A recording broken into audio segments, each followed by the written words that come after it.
Hello everybody and welcome back to another My Porch Prints tutorials. This is Kyra and today I'm going to be showing you how to put together these little shabby snippet clips, just a really quick and easy little project that can go into your journal. Now if you've been subscribed to our channel, you might have noticed I've already done this before with a Halloween version. However, today I'm going to be making a couple of little changes that I think will make these just a little bit more versatile and useful in a journal. Alright, so to begin, let's talk about supplies. So to start, you're going to need some papers. I just have a whole bunch of scraps here. These are from our craft room journal kit, as well as some craft paper and a coffee dyed paper. So you can use any paper, this is just what I'm using. And then we are also going to be using some snippets from this Valentine snippet roll. Now I did do a full tutorial on how to put this together. If anyone is interested, that will be linked in the description box for you. And this is just going to be what we use to kind of top off our snippet clip to make it cute and decorative.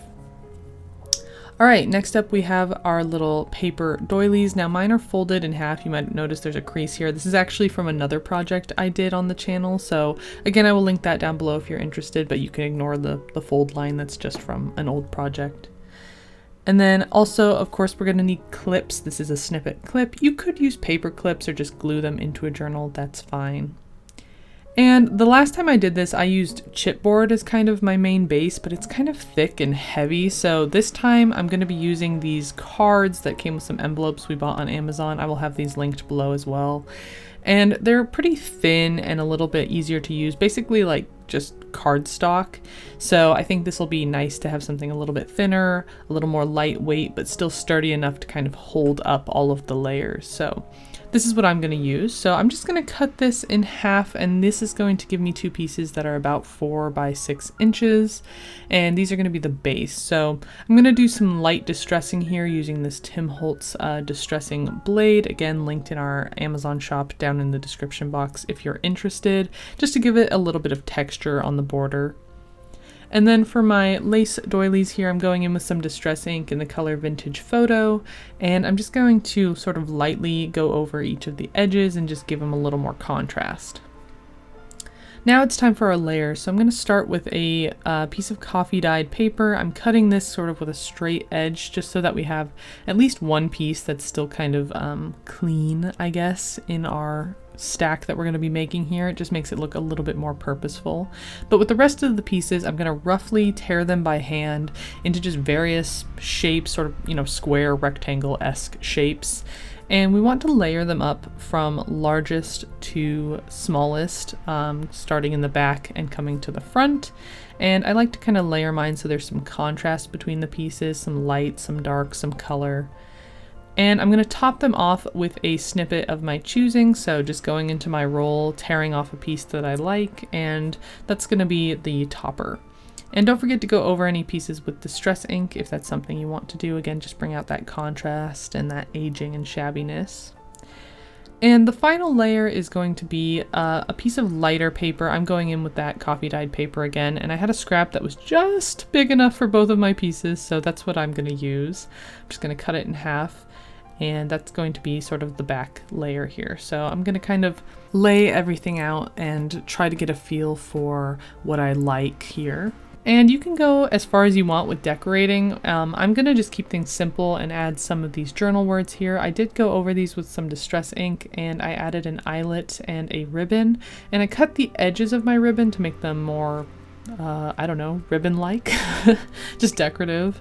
And to add the ribbon to the journal word, I'm just going to fold it in half, loop it through here, and that's going to make like a little loop at the top. And we're going to kind of tuck our ends through that loop and pull them tight. Sorry if my camera is going out of focus here. It did not want to show you how to make this little ribbon loop, but it's a pretty simple process. And then you can just cut the ends off to make it a little more decorative. And then I'm just going to place it on top of my snippet somewhere that I think looks nice, glue that down. And you can also add any other extra embellishments if you want, stickers, gems, paper, ephemera, anything you want. Or you can keep things kind of simple. It's just kind of up to you. And then you just begin gluing down your layers in the order that you think looks best. Nothing too crazy here, just kind of going piece by piece. You can kind of try them at different angles and see what looks nice to you. and then, you know, glue on your final touches. All right, so I'm gonna go ahead and do that to my second one here. And then for the final like decorative touches here, in my last one I used these little brads, but in this one I'm going to be using these metal like brass corners. Now these are actual metal hardware, however we do have faux hardware in our Etsy shop that you can print out and just glue down, and it looks very similar but is a lot less money and a little less weight. And then once that's done, we're going to take these over to our copy dyed paper that we cut earlier, and I'm going to add just a thin line of glue on the top and bottom and the side of the back of the snippet clip here.